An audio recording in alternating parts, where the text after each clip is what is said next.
foul on Reese. Reese gets up right away. Now, when I saw this live, I was literally screaming no. I was like, not again. I was speechless. They did call a flagrant 1 on Caitlin Clark. She essentially said it was either Angel gets a wide open layup or we send her to the free throw line. It was a basketball play. For her crazed verbal abuse of Caitlin Clark during their first game together, Angel Reese was just suspended. Was she really harboring resentment from the previous season, or was she simply tired of being ignored? Her jersey, she was saying stuff to Caitlin and kind of walking down the sideline. I thought that was too excessive. She seemed to have completely forgotten where she was as she repeatedly yelled the F word at Clark on the court. Nobody got hurt in the play. They called it a flagrant 1. However, I don't believe it was a flagrant 1. I think it was a hard, common foul. And before anyone accuses Clark of grasping her arm, please stop. That is simply a common basketball defense and not a crime. Furthermore, Caitlin Clark has been treated more like a high-scoring punching bag than a basketball player ever since she set foot on a WNBA court. It's very different than some of the plays that we saw last season where the ball wasn't even in play and players were coming over and checking other players. It seems that in this League One, dropping dimes and hammering logo threes is a sin that carries penalties like elbow injuries and full contact defense.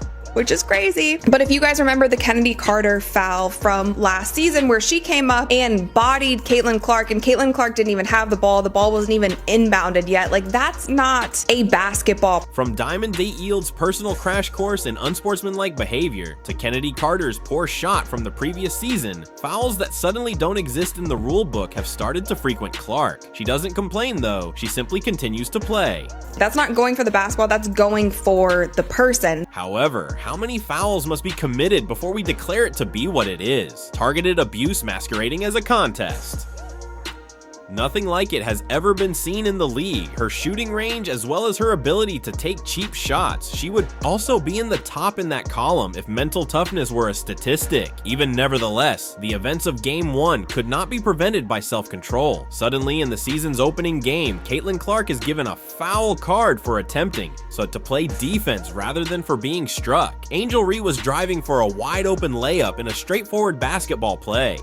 If you guys didn't see, right before that play, Angel Reese had some contact with Natasha Howard. Caitlin Clark saw that contact. She turns to the refs and she's like gesturing to them. And this is all happening very, very quick. After realizing the danger, Clark followed the advice given to all players. She stopped the easy 2 points with a foul. It's known as a take foul. It is lawful. It's typical. Additionally, it's the book's oldest trick. She turns to the ref, she's gesturing to them because she believed that Angel Reese fouled Natasha Howard. Now from that, Angel Reese gets the ball. Caitlin Clark realizes she is about to go up for what seems like a wide open layup. Caitlin Clark runs over and fouls her hard and Angel Reese falls to the ground. However, the officials, who may have been acting theatrically, determined that this simple tactic was actually a blatant one. Why they mentioned follow through and wind up impact as though Clark changed into a WWE wrestler in the middle of play. Reese, meantime, falls to the ground as if she were pushed off a balcony.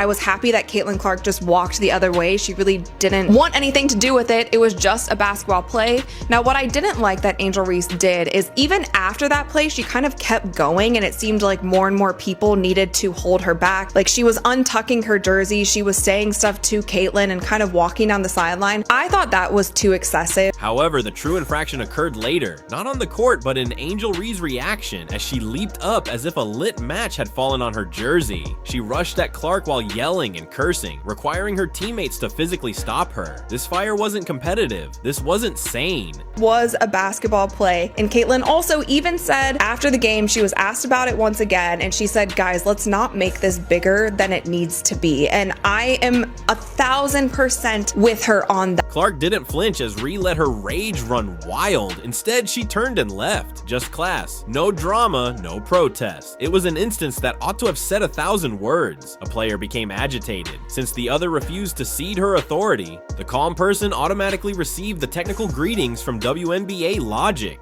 Do not make this a highlight that runs all of the time. Please do not use this in promos. We're gonna hear it. I know next week everyone's gonna be talking about. In the meantime, Aaliyah Boston received a technical sanction for allegedly stepping between two players. They asked about this play and then they asked Aaliyah, why did you get the technical also? And she's like, wait, I got a tech? You got the flagrant. Aaliyah, you got a technical. What kind of happened there? If you got the tech? I know. Wait, what? I got the tech?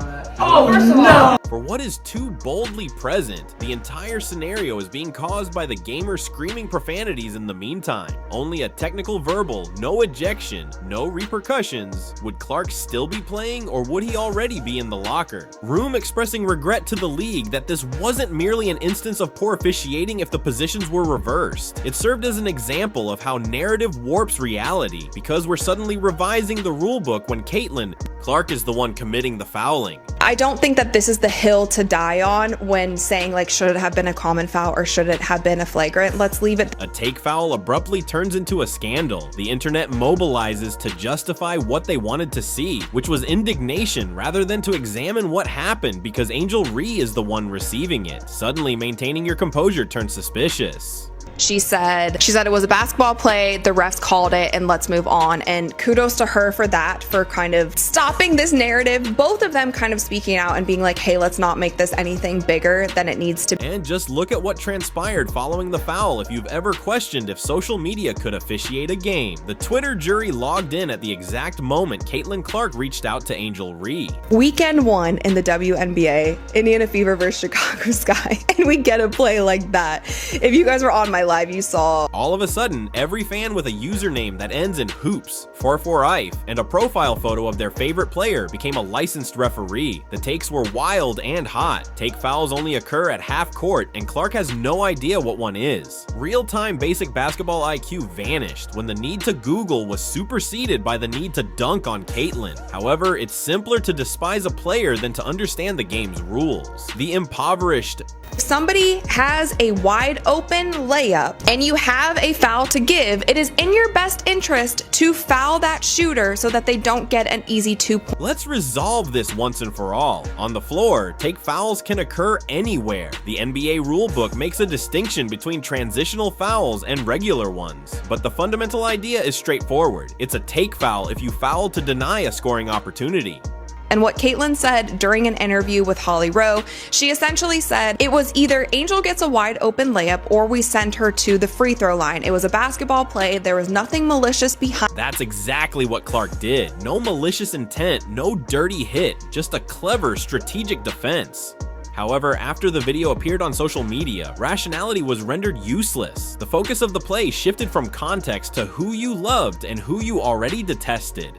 Went for the ball, she went across her body. Now Angel got tied up in it and she did fall down. The facts lost their significance. The second sentiment turned into a law. Supporters of Angel Reese came out swinging with insults masquerading as basketball criticism rather than analysis. They altered the replay evidence, changed the meaning of the foul, and painted Clark as a villain for having the audacity to play defense. In the meantime, Caitlin's admirers had invoices. No one recoiled when Reese struck Clark in the head during the previous season. No foul, no egregious, no indignation. The discrimination wasn't subtle. It was yelling in every tweet. However, the more loudly Clark supporters resisted, the more their feelings overrode the facts. It has nothing to do with what occurred. It concerns who was dragged, because while Twitter was occupied with determining who should be dragged, Indiana was occupied with hauling Chicago out of the arena. The game itself is a bloodfest. Manufactured rivalry, which, by the way, you guys, the Indiana Fever beat the Sky by nearly 40 points. Nobody appeared to care about a demolition project that went from 93 to 58 because drama seemed to work better than dominance. Recorded a triple-double, 20 points, 10 assists, and 10 rebounds. Wait, did she get the triple-double? Did we get it? You guys are saying that she got it. Did she get it? Oh, she got it! Let's go! Caitlin Clark was more than simply her team's leader. She opened the season with a triple-double, making WNBA history. That's 20 points. She outperformed a whole squad with 10 rebounds, 10 assists, and 4 blocks, so why not?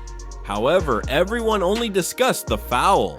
How well spaced this scoring is. And also, you guys, if you look at the final score, I predicted this before the season even started. I said that the Indiana Fever was going to lead the league in points scored per game. In contrast, the athlete who was unfamiliar with basketball made it appear effortless when playing against pros. Aaliyah Boston's performance, which included 19 points, 13 rebounds, and 5 game-changing blocks, should have silenced her detractors. Was depicted in Chicago's dreams and on the glass everywhere.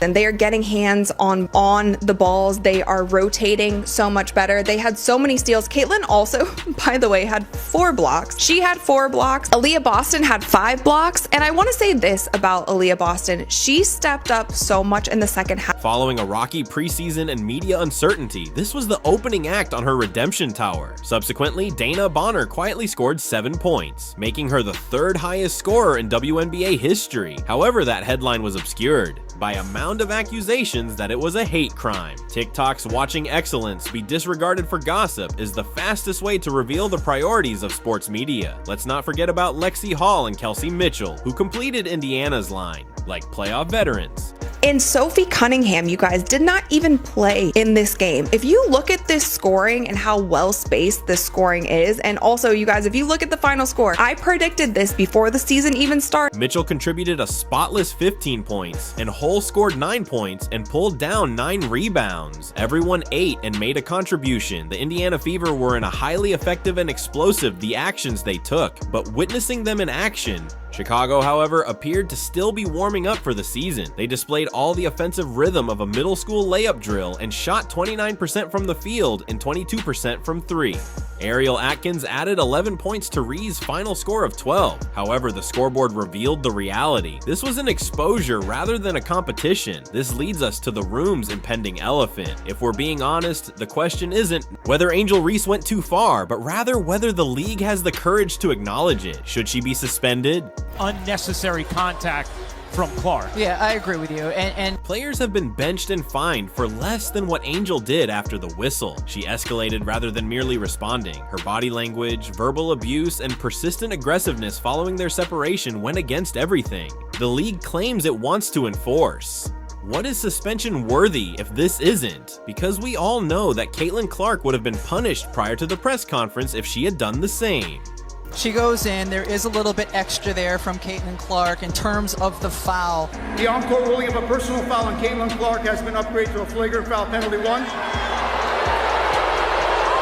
The crowd is not as loud as the double standard. Caitlin Clark receives a flagrant after making a strategic error. She gets a technical and leaves. It isn't until after the game that she realizes she was penalized. In addition, there is a double technical on Boston and Reese, which offsets.